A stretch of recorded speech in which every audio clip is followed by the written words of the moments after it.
Okay, a lot of you are going to recognize this car. That's Ed on the Beach, 86 Elkie.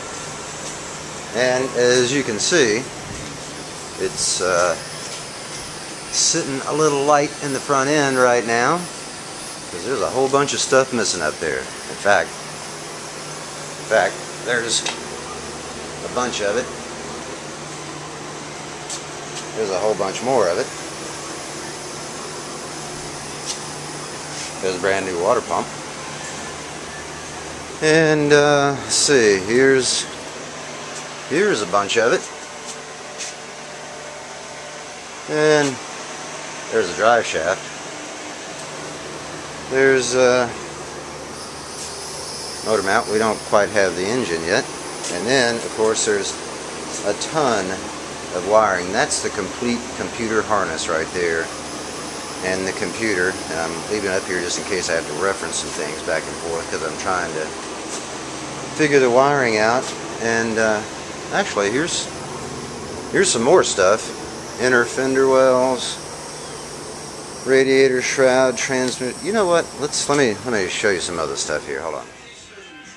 And because I'm a single guy, I get to do this. There are car parts in the house. There's the manifolds. We're not having any headers. I've done my last headers. You have to replace them too often, and these days they're made out of 16 and 18 gauge steel. They used to be made out of 12 and 14 gauge, and they just don't last. Brand new Mallory ignition, brand new SMI Sean Murphy induction quadrajet. There it is, boys and girls. That's the old one, but I'm going to take a few parts off the old one onto this one, linkage and stuff, but that is the new SMI. I am so happy to have that. There's his little decal. And of course, everybody who is really going to jump into a car needs their shop manual. And I'm going through, as you can see, I'm still going through the wiring. And speaking of wiring, I even have the wiring manual. Let me tell you, this stuff will drive you nuts right there. And there's some more stuff.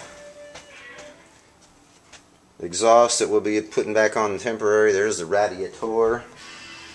And back here, again, because I'm a single guy, I get to do this. Parts hanging from the ceiling, drying after they've been painted. Power steering and so forth. And there's all the air conditioners. You wouldn't believe how many parts to that bracket. And you wouldn't believe this. That setup right there, the air conditioner and all the brackets, 43 pounds. That's right. What else have I got in here? Well, obviously this is the second bedroom. It's not a bedroom. It's got stuff in it because I play back here.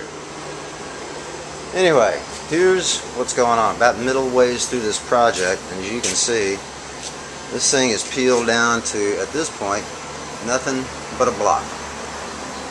That's just ready to pull right now, but I don't have my buddy of mine's loaning me his engine hoist, and I don't have it.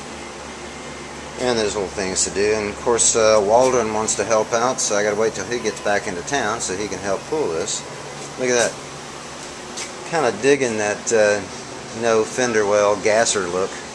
Isn't that neat? Of course, practicality says you can't keep it, but I had to take them off so I could get in here and plug. That's the hole where that computer harness comes out of. So that had to get done in there, and it was just so easy to take the fender wells out. Not to mention it'll make things easier to put the engine in. But here's the thing, look at this. Once you take the computer harness out, this is what's left. That's it, folks. It's maybe 5/8 of an inch. It's like a 60s car now. That's all the wiring there is in this thing. Back down there, the starter. This comes out over to AC, water temp, so forth. This actually, this little connector, alternator, and air conditioner goes into this guy, which is back in here where all the air conditioner stuff is. And this thing, fast idle relay, the only reason it's in there right now is because I haven't yet just figured out completely the wiring on it. Some of this is power back in here to the blower and this, that, and the other. But there is a line in here that comes from the AC harness, goes to the fast idle solenoid, of course back over here to the fast idle. But I think I may not need it. The pressure regulator switch right there, right after that, it comes through here and goes to that relay. I believe, now all these, well, there's a couple other things in there, but they just can, but this one of the wires goes back to the computer, and I'm sure that's just to tell the computer that this is going on, that's going on, it's okay now to turn on the fast idle or turn off the fast idle. As long as this pressure switch here says go, I should be able to wire this thing straight into the fast idle and completely alleviate that fast idle relay, which I'd like to do because less wire, I just would rather have less wire. My only other concern is one of these lines, which comes from this one right here, comes from the oil pressure switch. I don't know whether I need to complete that loop or not, and that's the one thing that's kind of holding me right now. But look at all the space in this thing once you jerk everything out of it. Look how much room is in there. There's 2 feet from the front of the block to the condenser, and once everything is there, you don't have an inch to move. This thing is getting ready. As soon as I get the engine out, I can come in here and clean all this stuff up